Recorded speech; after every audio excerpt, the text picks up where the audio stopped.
You go through the policies in the NDC's manifesto. The plan is to reform the sector. And when I say sector, the financial sector is made up of 4 sectors. Okay. You can see that from this graph. The first one you see, Bank of Ghana. That's the banking sector, where you have deposit-taking institutions, and then you have some non-deposit-taking institutions as well. Okay. So this is what you call the banking sector. It's regulated by Bank of Ghana. Okay. Now, the next one is the Securities and Exchange Commission, SEC. They also have their sector, where they have the Ghana Stock Exchange, brokerage firms, investment management companies. They're also a sector on their own, but they are under the financial sector. And then you move to National Insurance Commission. Okay, they also have a number of insurance companies under them which they regulate. Then they have the reinsurance companies also under them. The fourth one is the NPRA, National Pensions Regulatory Authority. Okay. They regulate SNIT and then some of the pension schemes, private pension schemes, etc. That's also a sector on its own with different regulators. Okay. Now, one of the policies in the manifesto you come to find is that we plan to move towards a new system. We call it the twin peak approach, which will sort of put together 3 of the 4 regulators into one. 3? Yes. So we'll integrate them and separate prudential regulation from market conduct. Okay. You understand it? Explain that. So to explain it, prudential regulation has to do with the normal operations they do. If it's a bank, their normal banking operations. Okay. That is separate from market conduct. Market conduct has to do, for example, about customer complaints. I remember yesterday I went to the banking branch, and then I saw a number of things. It was interesting. I don't go to banking halls. But yesterday I had to go to do something. One thing I found, they have this queuing system. Which helps to regulate, So when it's your turn, you say customer number 1, yes. And then you go. Yeah. But you notice that the voice there is like American English. So customers were not able to hear it. So many people were sitting down there, they mentioned their numbers, and yet they didn't know that they were the ones.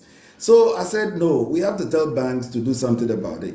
They should use our local language, to make it easier for people, So all those things are market conduct issues. Or maybe your bank did something on your account you were not, happy about.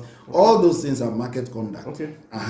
So the idea is to put all together, all those things, from the banking sector to the capital markets to insurance commission, sector, put all those together as market conduct authority. So they take care of all that. Because they tend to be related. Okay. And then the prudential regulation part, that also sits together. Okay. That's the new way of supervising the financial sector. South Africa has just completed this. So you won't have the Securities and Exchange Commission? Standing alone, you won't have that. Because remember the problem we had with NAM1, that issue. Yes. It was because we have this sectorial, models. And they couldn't fit him under that. Exactly. At the time, the law could not. And that's how come they were able to operate for a while. Yeah. So once we move on to this new twin peak approach, issues such as that should be out of But then how do you separate the regulation of one from the other? Because what Securities and Exchange Commission does, those and what they do, what the insurance companies do, what the banks do, seem to be different. Yes, but the prudential part is the same. Okay. So you can put the prudential part together. Okay. What I mean by that is examination of their books. Okay. You get a point. It can be under one prudential regulatory authority. Okay. So you have different experts. Okay. So when a team is going to regulate a particular institution, you have people who have expertise in insurance. In a team, you have people who have expertise in capital markets. You have people who have expertise in banking. Constituting the team. So when they go to regulate a bank, whatever issue it is, it doesn't slip through their fingers. You get what I mean? So that's something that we should be moving to. Which means pensions will stand alone. Yes, pensions Why? will start alone. Why can't they fit into your because system? pensions is a little bit different. It's a different model, and so we can leave. They can stand on their own. We can make do with that. But so it's in our manifesto. However, this is something we will do not immediately. Probably after we exit the fund. Good thing is that other countries have done it. We can learn from South Africa. The United Kingdom, also operates this system right now, and we think we can also start with this after a couple of years. Let's come to the Bank of Ghana specifically, because there are those who feel that over the past few years, the Bank of Ghana, the regulator, has virtually become one of the biggest violators in the industry. Will that unified system ensure that the Bank of Ghana does not essentially control its own actions anymore? What would you do differently? Because there are those who say, go to the Bank of Ghana, the governor is in charge of the board of the Bank of Ghana. Yes. The governor is essentially makes his own rules, breaks it, has to hold himself responsible for those rules. What will change after what we have witnessed over this period, where the governor seems to be on the loose and nobody can stop him? So if you look at monetary policy in the manifesto, we spoke about what we'll do and the Bank of Ghana. We said we will reform, we will restructure the institution. And restructuring the institution involves changes to its law. They have a law. There's a law that governs what they do.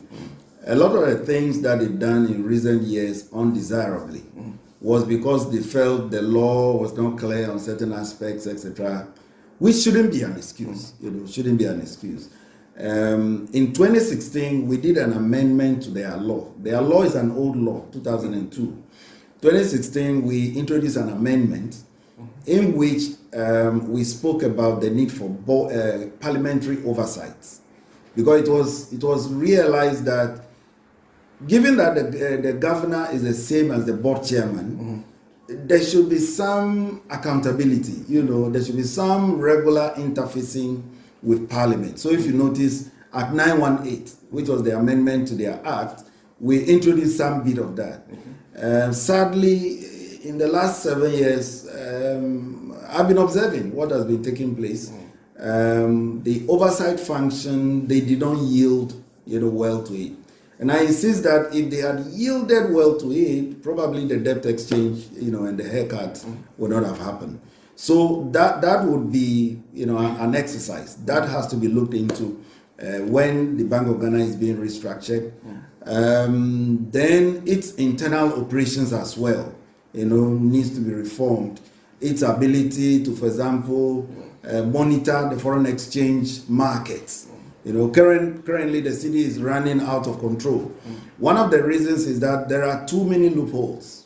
A lot of flows coming into this country outside the control of Bank of Ghana.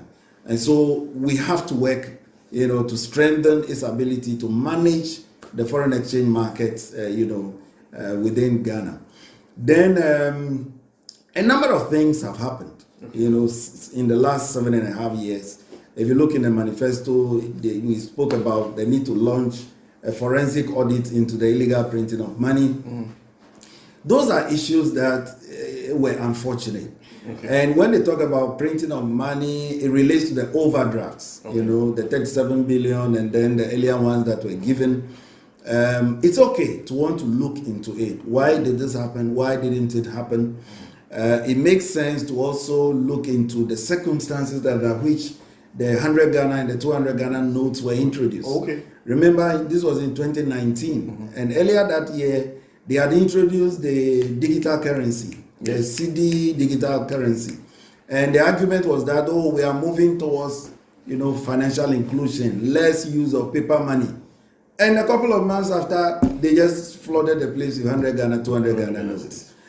We have to get some justification for that. For why that was that? For why that became necessary. For a lot of Ghanaians, printing of money is not a big deal. We've had bigger currencies introduced over time. So why should the introduction of 100 Ghana, 200 Ghana cedis? So there are reasons why you would want to introduce higher value denominations in a country. You don't just get up and do it because you feel like doing it. There is what we call the optimal, structure. If you go to South Africa, for example, you see a structure of about 5. So if you count our structure now, just count it from the 1 city to the 200 cities. How many structures do you see? About 8. I mean, it's way too much. Probably they've taken out the 1 and the 2 or whatever. But we need an optimal structure, for the currency notes. And what I'm saying is, when those notes were introduced, currency outside banks went up. It jumped. So we need answers to understand what they were trying to do. You see, because all those things, amounted to the huge injection of liquidity into the system, which has been fueling inflation, exchange rate, etc., and which they are now imposing very high reserve requirements on banks to cure. So the question is, by your actions, you created a problem, and then now you go after banks to solve that problem. So banks can no longer do, efficient financial intermediation, which is needed for growth. You understand it? Okay. So it's good to want to understand, just as we were trying to resolve banks and then they came in and blah, blah, blah. We should also understand, what were you trying to do? Why did you do this? Okay. You understand it? So the NDC's manifesto has some measures there. They mentioned that the fight against inflation, for example, it is true, Bank of Ghana has a price stability mandate, and so they really are not directly involved in real issues, like job creation, agriculture, what have you. However, they still can play some roles, to drive, the fight against food inflation. And so from our discussions, we decided there should be more collaboration between a number of government agencies, including Bank of Ghana, Ministry of Finance, Ministry of Trade, Ministry of Agriculture. There are ways we've identified that they can, collaborate to be able to fight, increased food supply and also fight this food inflation problem. If we take out food inflation alone, inflation will come down.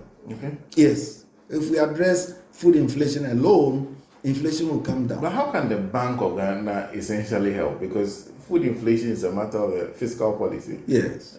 So what role can they play? So they don't have to do a direct injection. Already there is a massive injection problem we have. Okay. But they can use their muscle.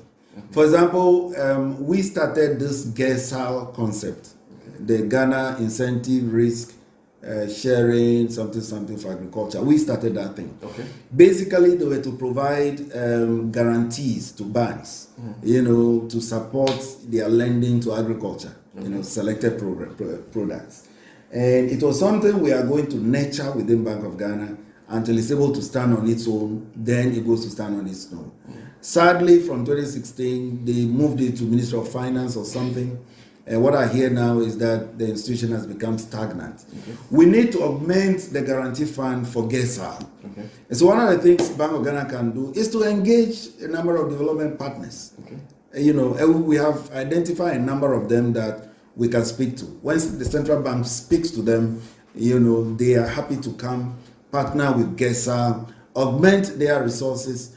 And you are talking about, if you look within the manifesto there, one of the things they have there is that they want to double lending to agriculture, within the next 4 years.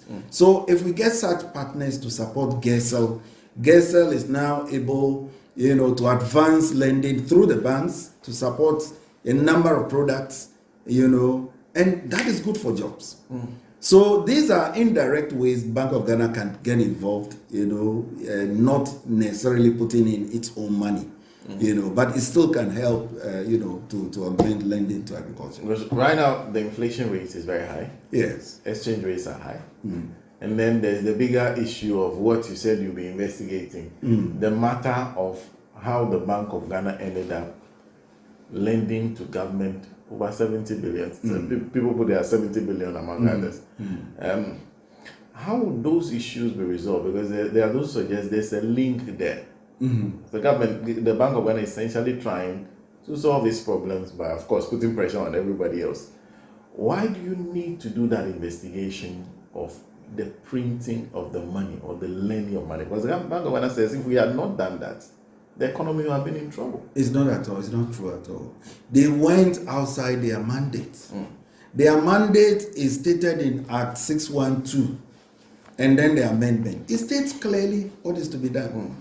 It's just like, Senna, you work with Radio Gold, but you don't take every decision with Radio Gold, do you? No. There are certain things you have to talk to your bosses because it's beyond you. And so, if you are governor of Bank of Ghana, you are not a kingdom on your own. You are not another vice president or president. There are things that you don't do. Not even your board is qualified to, do those. Why did they not defer to Parliament? It doesn't matter whether you were trying to save the country. Trying to save the country, you have brought on this debt exchange and everything, which is killing people. So, I mean, you had no, so it's good to want to investigate it, get into the bottom of the matter. You understand it? To establish whether someone behaved in an irresponsible way. Because society is having to live with the fallouts. Do you know people have got heart attack and died because of this debt exchange exercise? There are pensioners who are not able to afford medication because their investments, have now been extended. These are real issues we are talking about. And so there has to be some, clarity as to what happened those times, why certain decisions were taken. And, we are talking about going forward, looking forward. The only way we can move forward is to understand what went on, and then where people have to apologize, they apologize. Where people have to, say I'm sorry. Where people have to, whatever it takes to be able to put the past behind and move forward. And again, one of the fallouts is this: what we have been talking about, the fact that reserve requirements are so high. It is a tax on financial intimidation. Private sector credit is declining consistently, and as you can see from that graph, we are doing far below our peers. These are issues that should concern society, So if through your action you injected so much and it's having an impact, and remember, this impact is going to live with us for a long time to come. It will continue to drive inflation. The liquidity is the one driving this exchange rate depreciation. These are, issues that are hurting us. So we can't just sweep it under the carpet. We need to understand what went wrong, and then there can be more clarity in terms of what to do going forward. Then, still on what to do with monetary policy, we intend to reform Bank of Ghana's monetary policy framework entirely. Because of the things that have happened to them, there is a sort of credibility, deficit that they have currently. I mean, if the governor is talking today, you look at him with some, you understand, there's a discount when it comes to his credibility. I don't know. Maybe let me not say this. So we need to rebuild. Okay. And so in the area of monetary policy, we can make certain changes. For example, when it comes to decision making by the members of the Monetary Policy Committee, since the framework started early 2000s, the decision has always been based on consensus. Okay. You understand it? And we don't get to hear the individual arguments. You've never heard it before. The public has never heard why they decided to increase the policy rate. There are 7 people that take the decision. Yes. But you don't know what each of them say. Yeah.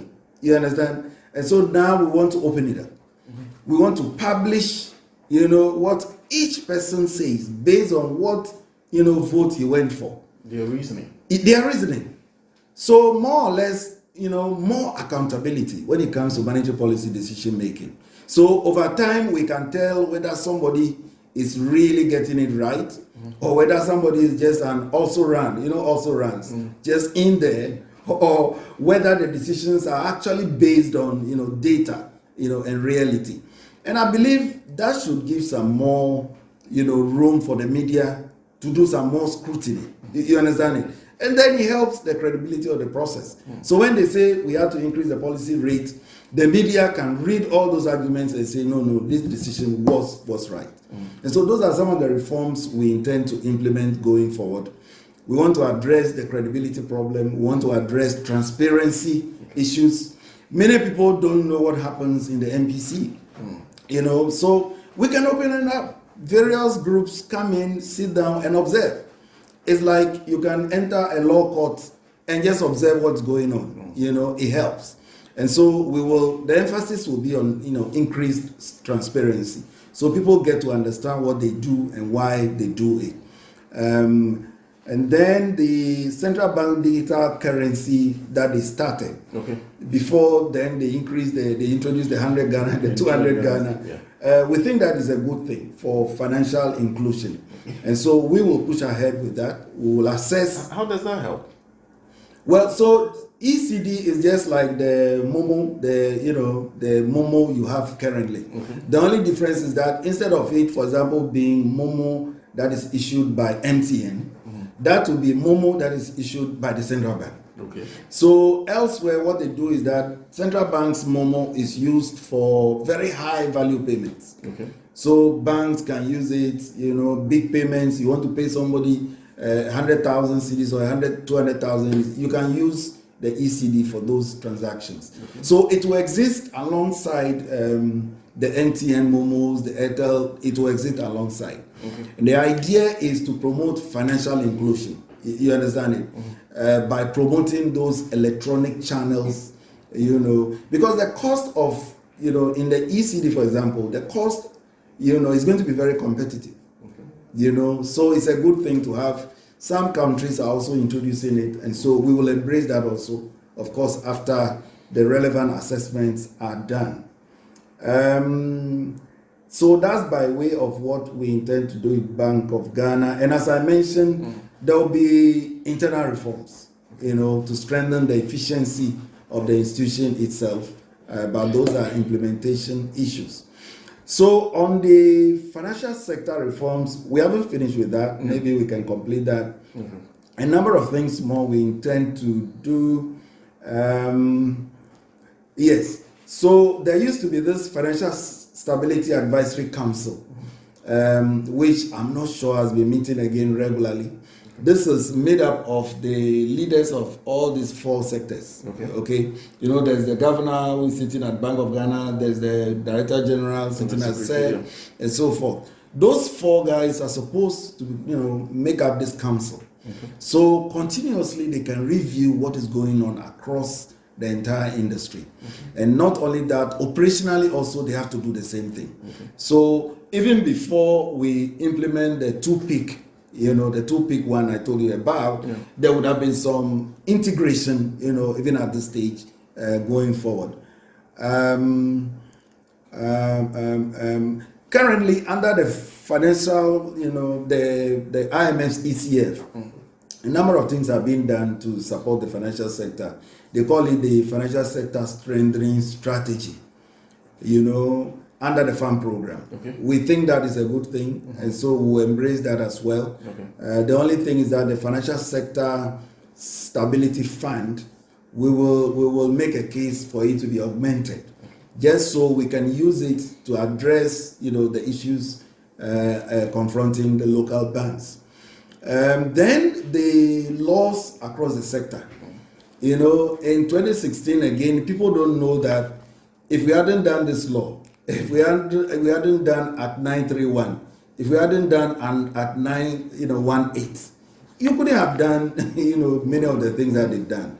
So again, there are various laws that we need to revise. There are very old laws across the financial sector, and so there will be an exercise to revise those laws. Even this one, 930, which we passed, we've observed that we need to revise it again in a number of ways. It's relatively young. It's young, but for example, when it comes to the issue of appointment of receivers, there were certain issues that the Act didn't reflect very well. Okay. And so we'll do those cleanups and revise it. Of course, the Bank of Ghana law, will amend that. Okay. Some of the new developments that are coming in now will capture them. Issues like artificial intelligence, issues to do with what you call cryptocurrency and all these transactions, fintechs and all those things. We can better capture them in a new act. So we are looking at an entirely new act for Bank of Ghana. Okay. Under the farm program, they are asking for some aspects to be revised again. But instead of revising a document that has been revised already, we will go for a brand new Bank of Ghana law in which we address all these issues. We'll make sure that this money printing that happened never happens again. The central bank governor should be able to say no, to the politicians, because he is really the last gatekeeper. Which if he does well, he protects the country. But what happened in 2022 was a disaster. It was a disaster. It was his failure, because there were people who call it fiscal dominance. Yes. That he actually allowed himself to be controlled by those. Yes. Unfortunately, I have to admit. Because even if they were putting pressure on you, he wrote to the IMF. And I said, why do you write to the IMF at a time when you don't have a program with the fund? So long as you don't have a program with the fund doesn't have a lot of control over your government. So even if you complain to the IMF cannot compel, the president to fall in line. They'll just take notice. You should have written to Parliament. Why did you write to IMF? You should have written to Parliament and say, look, my laws say blah, blah, blah. However, there's some loophole there, so I'm not strong enough to stop Mr. Ken Ofori-Atta. I'm asking you to invite him to make a case, and you guys give me direction on what to do on this. That alone would have saved this country a lot of trouble. Within the context of the Bank of Ghana taking control, where do you place the matter of gold for oil? Because they are funding that. Yes, they are funding the gold for oil, and sadly enough, they don't know where the money is going. The Bank of Ghana is providing the money without knowing where they are financing it, and so after the products are sold, that money has to go back to Bank of Ghana, but it's not going. And it's a big issue for them currently. The money that they gave out for the gold, they used to pay for the oil from day one. It doesn't go back to them. Yes. After it's sold, it doesn't go back to them. I'm aware they are conducting some exercise now to try and audit things. But you see, my point is, why do you go into things that are not transparent? Central banks should never have gone into things that are opaque. There is no policy document on the whole thing. It hasn't gone to Parliament. You understand? It opens itself to a lot of, accusations here and there. And why should the Bank of Ghana be drawn into such? You think they shouldn't have entered into They should not. They should have insisted this thing, there has to be a clear policy document on it. Take it to Parliament, and then I just implement. You understand? Because currently there are too many question marks. Too many question marks. Do you have some of those questions yourself? Well, my question is, if it is about ensuring that pump prices of oil are not too high, you understand? That's what they said they were doing. What is the purpose of the price stabilization and recovery levy? What's the purpose of that? It is to achieve the same thing. You understand? To cushion consumers when the oil prices are too high. So why are they not applying it for that purpose? You understand it? Now, the goal for oil is supposed to be a butter, but they are not practicing it as a butter. It's all middlemen. Somebody does some secret oil supply something, and then the gold is, it's too shrouded in something that Bank of Ghana should have said there has to be, transparency. You understand it? Because it's about the credibility of the central bank. You understand it? And that should have been the watchword. And my point is the goal for oil. Do you know it caters for just about 30% of the total fuel needs of the country? 30%. So I don't understand why somebody is jubilating that it is the cause of low oil. It's not. This is just 30% of industry.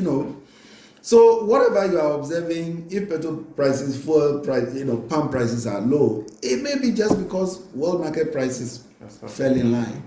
You see, and so we should be more concerned about the transparency issues inherent there.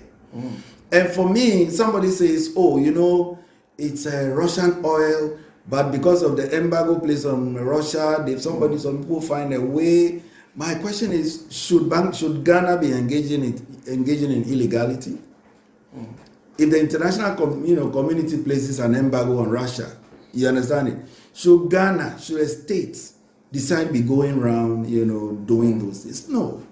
And so that's the more reason why there should have been a policy paper on it. If Parliament decides that this is the way we want to go, they go. Okay. But a central bank governor should not be drawn into such things. Now, it seems you're not a big fan of the whole policy in this place. No, not at all. Not at all. You see, the fuel thing, a big part of the problem is the exchange rate. Okay. You understand it? And I insist that there are ways to address the exchange rate problem. Okay. You understand? Once you address that exchange rate problem, you won't have to bother about go for oil or whatever you call it. Mm. You understand it? If you stabilize the exchange rate, if you apply the price stabilization and recovery levy for intended purposes, you won't have to get yourself into all those opaque things. Mm. You understand? So first things first. Okay. And that is the approach we will adopt. So there has to be transparency. Go for oil go. We've indicated that we will investigate it. Okay. So it depends on the report. The investigation report will reform, will advise the next action. What I can tell you is that it's not one of the first things on our minds when it comes to stabilizing the cedi or making sure that oil prices are not excessive. Go for oil is not one of the first things on our mind for that purpose. Mm. And let's talk about the cedi. Yes. You just mentioned the cedi. Yes. One of the things that the Bank of Ghana is doing is the gold purchase program. Yes. What do you do with it? So again, Bank of Ghana says, I want to augment my reserves. And in doing so, I want to increase the proportion of my gold reserves. Okay. Now, when you talk about Bank of Ghana's international reserve, it's made up of different things. Okay. There's the US dollar cash, euro cash, whatever it is, and then you have gold and you have other things. And now, there's a difference between them when it comes to how liquid they can be. Okay. The example is, if tomorrow Ghana has to make some repayment, some debt repayments, is due, they have to make that repayment tomorrow. Bank of Ghana operates bank accounts for Ghana in international banks abroad. So it is out of those accounts that we make these payments on behalf of government of Ghana. So if the account is empty and yet the repayment has to be done the same day, what do? You now have to go and sell the gold. You understand? Selling gold is not something you can do in minutes. So what do you do then? And so that is why it is better to keep a larger share of your portfolio in US dollar cash. US dollar cash. You understand it? And remember, gold prices fluctuate. Now the prices are high, but there's no guarantee that it will forever remain there. You understand it? So number 3, it's okay to augment your gold, but don't make it your entire preoccupation. Because what they are doing is even coming at a huge cost. And are you aware that the IMF of all people are not a fan of what they are doing? IMF is not very interested in. IMF will prefer that they rather increase their holdings of, dollar cash. Because that one, you can use it anytime there's trouble in the country. Anytime there's crisis, certain payments have to be made. They just put in those swift instructions, it's done. If you are holding gold, it takes a longer time. You might have to, all kinds of commissions have to be paid and all that, So yes, it's good to want to accumulate some gold. But in doing so, again, Senna, do it efficiently. Do you know what they do currently? In trying to buy the gold from the small-scale producers, now, Bank of Ghana pays them through PMMC. They pay them the world market rate. Is that okay? The cedi equivalent. So, determining the cedi equivalent, Bank of Ghana operates using the interbank, rate, which is far lower than, the forex rate. Currently, the interbank rate could be somewhere around 15.3, 15.4, whereas the forex rate, is like over 16.3. So it's a big margin. So Bank of Ghana, in doing this, they are forced to use the forex rate because that's the only way you can get the small scale producers to sell to them. Then they now turn around, and the difference, they come and capture it in their books as exchange losses. So when you look into their financial statements, there's a line there, you see it, exchange losses. It's a huge line. It also contributed to the loss they made again this year. The gold purchase program. Yes. So something that you claim you are building reserves, but it's accumulating losses for you. You understand? It tells you that it's not efficient. You understand it? So you have to redesign the whole thing or go easy on it. It is hurting your financial statements. So why is it that they are just clapping without mentioning the cost you are incurring in terms of your financial statements? Because when you are accumulating losses and you are asking government of Ghana to recapitalize you, what sense does it make? So the point is, fine, if you want to buy gold, do that, but sell it abroad and bring forex. Okay. You understand? Sell it, bring dollars, keep it in your external accounts. Why do you want to do all these things, and then you sort of incur exchange losses? Now you go and write it off in your P&L, and then you say, oh, I've declared a loss in trying to do this. It doesn't make sense to me. And so again, we will look at things differently. We think that we agree with the IMF's position, but again, these things will be investigated. You understand it, and then we go for what the data suggests is what we'll go for. You do it. Okay. Yes. Did you ask about what we'll do on the exchange? Yes, I was coming to that because that's essentially the question, because they are saying that's one of the things we are doing to try to strengthen the cedi. If that is not your way of dealing with it, how would you approach it? Because right now, as you were saying, yes, we are over 16 now, yes, which is not a desirable place to be for our currency. At all. The cedi should not have gotten to 16. So the big part of the movement in the cedi, right now, is speculation. Okay. Speculation, period. And you see, don't blame the speculators. They are rational economic agents who want to make money. So they look forward and they say, based on this, we think the cedi will take a dive. You understand it? So immediately they have some cedis, they acquire, buy dollars and wait. And indeed, 6 months after, they are able to make big returns. So we have to do things that will reduce speculation. You understand it? As we sit here, I'm not a speculator. But if I cast my mind forward for the next 5 years, the picture is that, look, the level of international forex payments that Ghana has to make between now and 2027, 2028 is around $6 billion, right? Because, we will start paying our debt from next year. So if I calculate everything forward, we'll be paying around that amount. $6 billion. Now, what is the reserves level of Bank of Ghana currently? It's also around $6 billion. So then the question is, how do you pay for your imports? You understand it? Which means that the reserves position they have, which they are clapping themselves for, may not be adequate after all. So until something is done, you understand, the speculators can see that no, the cedi is highly likely to take another dive in the next 5 years. You understand? Then they take positions against you. So there is again one of the reasons why I agree with the former president who says, look, I will immediately engage the IMF. Okay? We'll have to relook at the program they've signed with us. Now, one of the things is that they granted us $3 billion. And do you know by December this year they would have finished $2 billion? By December this year? Yes, they would have finished $2 billion. $2 billion. They front-loaded it. They front-loaded everything. Instead of spreading it evenly till the program period ends, $2 billion of the money would have been spent. So And you remember, we will not have access to the international capital markets, no sovereign bonds, etc. At least for some time. So all we expect is $1 billion from the IMF, and then the cocoa syndicated loan right now is in a limbo. So based on this alone, speculators will be busy.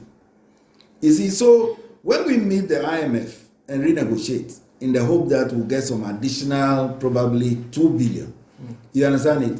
Immediately the speculators will review their notes. Okay. You understand? It tells them that, oh, look here, the city might not tumble after all. Oh, these people are getting additional resources.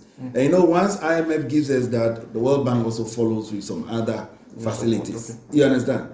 So these are concrete steps that will address, the major factors that are, impacting on us. Another thing the former president said was that within 120 days, he will call, that consultative, meeting, specifically to look at the issue of fiscal consolidation. Okay. Because fiscal consolidation is at the heart of our problems. Okay. You understand? And because it's been a problem all along, as I speak to you now, there are contractors who have not been paid for about 8 years now. Okay.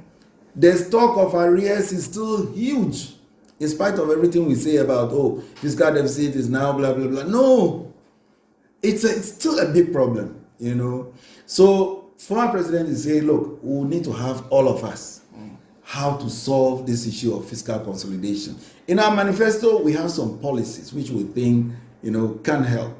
But probably when we, discuss together, other views will come to add to it, and then we can prepare the minds of people, then we can roll out. Okay. If we're able to target fiscal consolidation alone, that will also be impacting, on the city. Then another thing is, as I mentioned, there are a lot of leakages, in terms of Bank of Ghana's ability to control the market. Fintechs are doing all sorts of things. Everybody is now a foreign exchange dealer. I hear all the stories all the time. I know what's going on in the market. There's so much they are not able to control. The issue of remittances, for example. Remittances that come into this country are huge. And so we plan to be able to control those. The Bank of Ghana should be able to dictate. Most of those forex inflows should go through Bank of Ghana. And we use the same thing now to intervene the markets on a daily basis. So once we are doing that, you are able to manage the volatilities of the city, so it doesn't get, out of hand. We also plan that, yes, when it comes to foreign exchange transfers, outside Ghana, there are a few other things we can look at differently. There's something they call the foreign currency accounts, blah, blah, blah. We hear all kinds of stories about it. We are thinking about making some changes here and there, but that will be discussed, with the banks when the time comes. The retention agreements with mining firms, a number of them will be expiring, within the next 4 years. And you can only amend those after 15 years for most of them.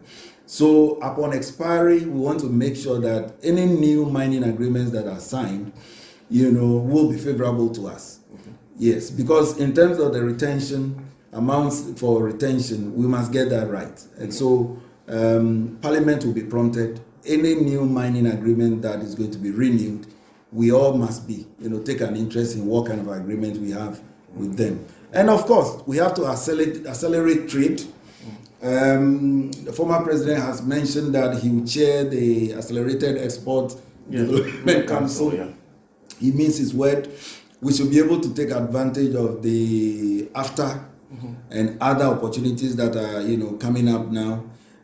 For me, even if we focus on the 3 top products, oil, gold, cocoa, these 3, if we can add more value in whatever way we can, that should give us more of the, dollar flows to be able to manage the city. So these are just a few examples of how we intend to manage the city, which will give us some results. Let me conclude on the interest rate matter, because for a lot of businesses, interest rates are a big issue. Right. The Bank of Ghana, in an attempt to control inflation, has just been increasing the interest rates, saying the rate at which you're borrowing doesn't add up. Yes. What would you do about that? So the interest rate problem is linked to fiscal consolidation. Okay. You understand it? It is linked to government's appetite, for funds. Government is competing with the private sector. So currently, yesterday I was looking at some data in terms of the treasury bills requirement, how much they issue. Currently T-bills is government's only way of raising financing. So long as that remains, interest rates will be high. And then secondly, the level of non-performing loans is also very high. So banks are pricing all those risks into the lending rates.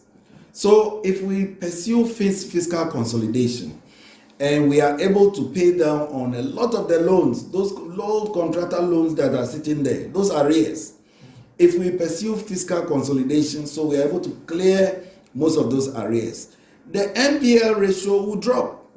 Once the NPL ratio drops, lending rates will drop. And once government reduces its reliance on treasury bills and what have you, banks will have no other way than to also be competitive when it comes to lending rates. So blame it on the fiscal. Blame it on the fiscal. These are all acts of government. These are all acts of government. Blame it on government. Blame it on government. So what you're promising is to be different. Will be different, and that's why we're saying there should be a consultative forum on the fiscal, on fiscal consolidation, because that is the elephant in the room. When we fix that, you understand, everything else just falls in line. And so this time when we call for the forum, all parties should be involved. Shouldn't be like the forum we had those days. Some parties, boycotted. No, this one should be a nationalistic, forum where we all agree on the way forward. Because coming out of that forum, there may be some other new measures that were not even in the NDC's manifesto. But, because at that point, the politics would have been over. Now it is, what concerns the country. So when we agree, on top of our mind, for example, we could agree that, look, currently the marginal tax rate is 30%, right? And what it means is that if you earn 20,000 Ghana cedis a month, and I earn 100,000 Ghana cedis a month, we all pay 30% as our income tax rate. That's what we have currently. So we may decide that, look, why don't you introduce an additional band for those who earn, more than 100,000? It means that they are really making a lot of money in Ghana. So let them pay 35%. It is equitable. You understand? So those discussions can, be had in that room if it is the general rule, and then we go for it. You understand? I'm just giving an example. So that forum on fiscal consolidation is very, very important. We must do it. Asiama, thank you. Thank you. Thank you, Senator.